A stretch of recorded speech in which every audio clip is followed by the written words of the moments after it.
오늘의 사연 시작하겠습니다. 할머니 집 문을 열고 들어갔더니 할머니 할아버지 두 분이 소파에 앉아서 TV를 보고 있었습니다. 그런데 저를 보자마자 할아버지가 빠른 걸음으로 다가와 말했어요. 애미야, 얼른 병원에 가자. 할아버지가 순식간에 제 손을 잡아 끌고 밖으로 나가려고 했습니다. 그 모습에 할머니가 급히 뛰어와서 할아버지를 말렸어요. 여보, 유빈애미가 아니라 유빈이잖아, 유빈이. 애미야, 너 얼른 병원에 가야 해. 얼른. 알았어요. 병원 갈 테니까 우선 앉아봐요. 라며 제가 할아버지 손을 잡아 끌고 같이 소파에 앉았는데요.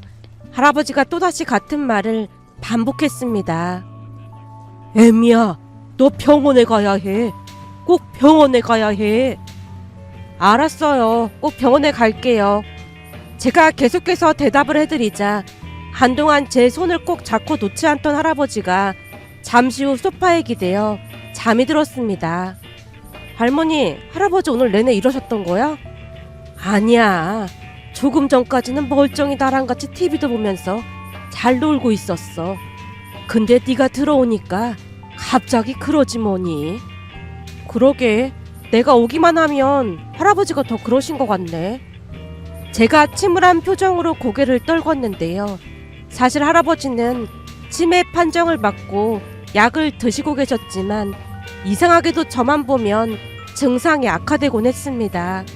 그날도 역시 저를 보자마자 증상이 악화되는 모습에 제 기분도 안 좋을 수밖에 없었고, 제가 침울한 표정으로 할아버지를 바라보자 할머니가 제 등을 토닥이며 위로했어요. 할아버지가 지금 아파서 그런 거니까 너무 속상해하지 마. 전에는 아무 소리도 안 해서 잘 몰랐는데 지금 보니 네 엄마를 그렇게 일찍 보냈다는 죄책감이 큰 것 같더구나. 그게 할아버지 잘못도 아니었잖아. 그래도 병원에 일찍 데리고 갔더라면 살릴 수도 있지 않았겠나 라는 말을 자주 하긴 했었어. 할아버지가 그랬단 말이야? 그래, 네 엄마 장례식장에서는 피도 눈물도 없는 사람처럼 굴더니만 장례식 끝나고 집에 와서는 새벽에 껌껌한 주방에 앉아서 혼자 그렇게나 눈물을 흘리더라니까. 할아버지가 네 엄마랑 참 많이 부딪히기도 했지만 그러면서 제일 마음 쓰곤 했으니까. 할아버지가 엄마를? 난 두 분 사이가 안 좋았던 걸로 기억하는데. 너무 오래돼서 기억은 잘 안 나지만 할아버지가 항상 엄마한테 막 소리 질렀던 게 기억이 나거든. 제가 오래전 일을 떠올리려 노력하며 말했는데요. 할머니가 입가에 미소를 지으며 대답했습니다. 넌 잘 몰랐겠지만 할아버지랑 네 엄마 성격이 아주 똑같았어. 할아버지랑 엄마가? 그래. 그러다 보니 둘이 욱하면 아주 볼만했지. 그때 당시에 네 큰엄마랑 작은엄마는 할아버지가 화내면 무서워서 눈도 잘 못 마주쳤는데 네 엄마는 절대 지지 않고 말대꾸를 했거든. 라며 할머니가 지나간 이야기를 해줬습니다. 할머니 말에 따르면 오래전에 할아버지와 엄마가 동네가 떠내려가라 말다툼을 한 적이 있었다고 하는데요. 그런 게 한두 번이 아니었다고 했습니다. 그런데도 불구하고 할아버지가 엄마를 미워하지 않았던 건 절대 틀린 말을 하지 않아서였답니다. 언젠가 한 번은 작은엄마 때문에 할아버지와 엄마가 심하게 말다툼을 했던 모양이었어요. 할아버지가 작은엄마에게 무슨 심부름을 시켰다는데 작은엄마가 깜빡 잊는 바람에 평소 성격 급한 할아버지가 버럭 고함을 질렀답니다. 하지만 작은엄마는 우리 엄마와는 달리 조용하고 겁이 많은 성격이었기에 제대로 말도 못한 채 눈물만 쏟고 있었다네요. 그 모습에 잔뜩 부화가 난 얼굴로 할아버지가 소리쳤답니다. 어떻게 된 게 넌 허구한 날 눈물바람이야. 그걸 왜 까먹었냐고 묻는데 난데없이 왜 울고 난리야. 여보, 무슨 일이 있으니까 못했겠지. 그러니까 그만 좀 해. 무슨 일이 있었으면 말을 하던지 해야지. 입이 없는 것도 아니고 왜 입을 꾹 닫고 있냔 말이야. 당신이 이렇게 화를 내는데 말을 어떻게 할 수가 있겠어. 그러니까 그만하고 나중에 얘기하자고. 셋째야, 넌 그만 가봐라. 라는 할머니 말에 작은엄마가 서러운 듯 눈물을 훔치며 집을 나섰다는데요. 때마침 할머니 집에 왔다가 작은엄마가 뛰쳐나가는 것을 본 엄마가 할머니께 물었답니다. 어머님, 동서 왜 우는 거예요? 네 시아버지가 심부름을 좀 시켰다는데 그걸 깜빡한 모양이야. 그래서 지금 네 시아버지한테 한 소리 들었는데 울길래 그만 가보라고 했다. 동서처럼 꼼꼼한 사람이 깜빡할 리가 없는데 이상하네요. 그러게 말이야. 나도 그게 좀 이상하더라고. 그럼 제가 한번 가서 물어볼게요. 지금 울면서 뛰쳐나갔는데 괜히 일 크게 벌리지 말고 그냥 냅둬라. 그래도 무슨 일인지는 알아야죠. 동서가 저한테는 말 잘하니까 제가 잘 말해볼게요. 라며 엄마가 뛰다시피 작은엄마를 따라 나갔답니다. 그렇게 잠시 후 작은엄마를 따라 나갔던 엄마가 작은엄마와 함께 다시 돌아왔다는데요. 엄마가 잔뜩 화가 난 표정으로 할아버지께 따졌답니다. 아버님, 할 말이 있습니다. 뭐야, 또 둘째 너냐? 눈에 힘까지 팍 준 거 보니 나한테 뭘 따지러 모양이구나. 맞아요, 아버님. 할아버지가 마른 침을 꼴깍 삼키며 엄마를 바라봤다는데요. 워낙 엄마가 말을 잘하다 보니 할아버지조차 긴장을 한 채 방어 태세를 갖췄다고 합니다. 뭔데 눈까지 부라리고 시애비한테 쫓아와서 이러는 거야? 아버님께서 동서한테 막 화를 내셨다면서요. 내가 셋째한테 심부름을 시켰더니 깜빡해서 한 소리 했는데 그게 뭐가 잘못됐다는 거냐? 심부름도 똑바로 안 하고는 묻는 말에 대꾸도 안 하길래 한 소리 했는데 뭘 쫓아와서 따지고 있어. 시애비가 며느리한테 한마디 했다고 힘을 앞에서 따지러 와? 참 세상 말세다 말세야. 할아버지가 엄마와 작은엄마를 있는 대로 노려봤다는데요. 가만히 지켜보던 할머니가 안절부절 못한 채 엄마를 말렸답니다. 둘째야, 왜 이러는 거야? 제발 진정 좀 해라. 아버님, 동서가 왜 심부름을 못했는지 모르시죠? 입을 꾹 닫고 말을 안 하는데 내가 그걸 알 턱이 있어? 아버님께서 이렇게 소리를 지르시니까 동서가 무서워서 말을 어떻게 하겠어요? 그러게 제가 목소리 좀 낮춰서 말씀하시라고 몇 번이나 당부 드렸잖아요. 너 지금 시애비를 가르치려고 드는 거냐? 그런 게 아니라 동서도 큰일이 있었다고 말씀드리는 거잖아요. 큰일이라니? 무슨 큰일? 사돈 어르신이 갑자기 아프셔서 병원에 모시고 다녀왔다잖아요. 그 와중에 아버님께서 버럭 고함을 지르시니까 동서가 무서워서 말도 못하고 얼마나 속상했겠어요? 뭐? 사돈 양반이 아프셨단 말이야? 네, 지금 병원에 입원해 계신다잖아요. 그럼 그렇다고 말을 하면 되지. 왜 눈물만 흘리고 있어? 할아버지가 작은엄마에게 다시 버럭하다가 엄마 눈치를 보며 목소리를 낮춰서 사과했답니다. 그런 일이 있으면 말을 했어야지. 말을 안 하는데 내가 어떻게 알아? 그런 줄도 모르고 화내서 미안하구나. 그래서 사돈 양반은 괜찮으시고? 네, 이제는 좀 괜찮아지셨어요. 어디가 안 좋으신 거야? 맹장 수술을 하셨어요. 수술까지 하셨으면 네가 정신이 없을만 했겠구나. 내가 다시 한번 사과하마. 이해해 주셔서 감사합니다. 작은엄마가 눈물을 훔치며 대답했고 그제야 안심이 된 듯 엄마도 할아버지께 사과를 드렸다네요. 아버님, 저도 버럭해서 죄송합니다. 네가 버럭한 걸 알긴 알고? 그럼요. 저도 사람인데 왜 모르겠어요. 아무래도 전생에 제가 아버님 자식이었던 것 같아요. 뭔 말도 안 되는 소리를 하고 있어. 아무리 봐도 아버님이랑 저랑 성격이 너무 비슷한 것 같아서 그렇죠. 아버님, 우리 화해도 했으니까 다 같이 막걸리에 김치전 어떠세요? 병 주고 약 주는 것도 아니고 지금 네가 나를 놀리는 거냐? 할아버지가 엄마를 노려보자 엄마가 싱긋 웃으며 다시 사과를 했다네요. 그 뒤 엄마가 막걸리를 사와서 다 같이 화해를 했답니다. 한동안 지나간 일에 대해 말을 하던 할머니가 입가에 미소를 머금은 채 중얼거리듯 말했습니다. 비록 네 엄마가 자주 버럭하긴 했지만 절대로 틀린 말은 하진 않았어. 그리고 한바탕 하고 나면 꼭 네 할아버지 화를 풀어주곤 했고 말이야. 그때 다 같이 둘러앉아서 먹던 막걸리랑 김치전이 참 맛있었는데 요즘은 그 맛이 안 나더구나. 설마 그래서 할아버지가 김치전을 좋아하시는 거야? 그래 맞아. 네 엄마가 부쳐주던 그 김치전 맛이 아주 기가 막혔거든. 라고 말하던 할머니 눈가가 촉촉해져 있었는데요. 지금은 기억도 가물가물한 그 시절 건강학과로 엄마가 세상을 떠나셨거든요. 평소 무뚝뚝하기만 하던 할아버지가 엄마를 많이 그리워하고 있다는 사실을 처음 알았기에 저도 눈시울이 붉어졌습니다. 그러면서 문득 오래전 일이 머릿속을 스치고 지나갔습니다. 엄마는 투병 생활 끝에 세상을 떠나셨고 가족들은 감히 상상할 수도 없을 정도로 어마어마한 충격을 받았어요. 특히나 엄마와 친하게 지내던 작은엄마는 실신을 반복하며 현실을 부정했다고 해야 할까요? 너무나 오래된 기억이었기에 많이 잊혀졌지만 작은엄마가 통곡을 하다가 실신하는 모습만은 아직도 생생히 기억하고 있습니다. 오죽했으면 넋이 반쯤 나간 할머니가 중얼거리듯 말을 했거든요. 둘이 친자매처럼 지냈으니 당연히 그럴 수밖에 없지. 독하디 독한 것이 어디 시부모보다 먼저 갈 수가 있어. 부모보다 먼저 세상 뜨는 건 세상에서 가장 큰 불효인 걸 모르는 게야.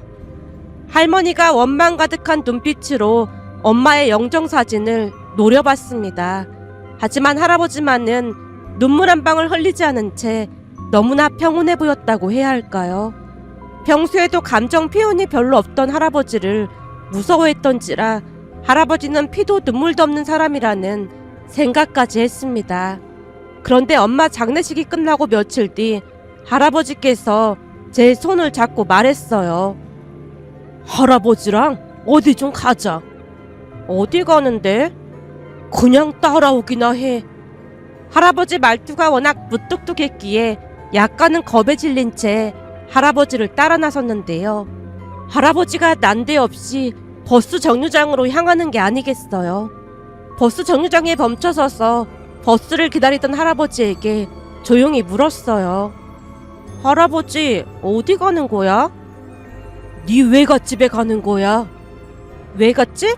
외할아버지 보러 가는 거야? 제가 신나서 외쳤는데요. 외할아버지는 할아버지와는 전혀 다른 성격으로 아주 오래전부터 저를 업고 다닐 정도로 예뻐하셨거든요. 그래, 외할아버지 보러 갈 거야. 근데 외할아버지가 그렇게 좋아? 응, 외할아버지가 제일로 좋아. 참나, 할애비한테는 말도 잘 안 하면서 그렇게나 좋아? 약간은 서운한 듯 할아버지가 다시 묻는 모습에 제가 눈치를 보며 고개를 떨궜는데요. 잠시 후 버스가 도착을 했고 할아버지가 제게 말했어요. 얼른 타자. 할아버지가 저를 먼저 태우고 뒤따라 탔습니다. 그런데 한동안 버스를 타고 가던 할아버지가 갑자기 앞에 앉아있던 아저씨에게 물었어요. 혹시 이 버스가 어디 가는 버스요? 땡땡이 쪽으로 가는 버스예요. 예? 땡땡이요? 라며 할아버지가 자리에서 벌떡 일어나 제게 말했습니다. 유빈아, 우리가 버스를 잘못 탔구나. 얼른 내리자. 그럼 잘못 온 거야? 그렇대도 얼른 내려야 해.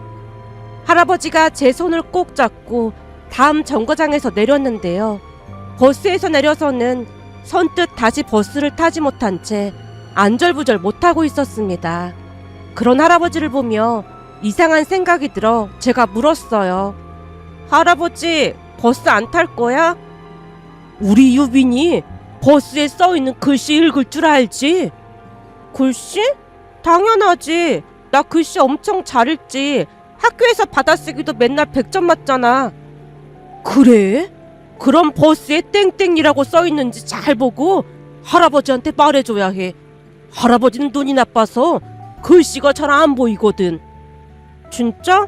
그럼 안경을 쓰고 왔어야지. 그러게 말이다. 다음부터는 쓰고 다닐 테니까 유빈이가 버스 글자 잘 봐야 해. 알았어. 내가 잘 볼게.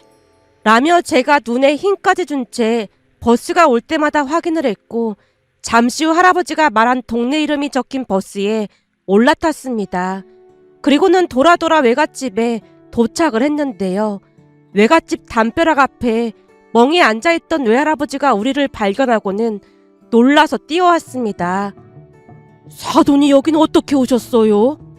순간 외할아버지 눈가에도 눈물이 맺혀 있었던 기억이 나는데요. 두 분이 눈을 마주치자마자 할아버지가 그대로 땅바닥에 주저앉아서 대성통곡을 했습니다. 사돈, 이게 다 제 탓입니다. 아니, 난데없이 그게 무슨 말씀이세요? 유비네미가 그렇게 간 게 다 제 잘못이다 그 말입니다. 이게 다 제가 못 배우고 까막눈이라 무식해서 며느리가 아픈 줄도 모르고 그렇게 살았지 뭡니까? 제가 똑똑했으면 그리 허망하게 보냈겠습니까? 이게 다 제가 무식해서 그런 겁니다. 사돈, 이러지 마세요. 그게 어떻게 사돈 잘못이겠습니까? 사람에게는 명이라는 게 있다고 하지 않습니까? 그냥 명이 그랬던 것뿐 아니겠습니까? 아닙니다. 제가 무식해서 그래서 며느리도 못 살린 겁니다. 라며 할아버지가 주먹으로 눈물을 훔치며 꺽꺽 목이 잠긴 소리를 냈습니다. 순간 외할아버지도 할아버지를 따라 철퍼덕 땅바닥에 주저앉았고 두 분이서 손을 맞잡고 대성통곡을 했습니다. 어찌나 서럽게 눈물을 흘리던지 잔뜩 겁을 먹은 채 외갓집으로 뛰어들어가서 외할머니께 말했어요. 할머니, 할아버지랑 외할아버지가 막 울어. 빨리 나와봐. 이게 누구야? 우리 강아지 유빈이 아니야? 할머니, 할아버지가 막 운다니까? 뭐? 그게 무슨 소리야? 할아버지가 운다니? 큰일 났어. 빨리 나와봐.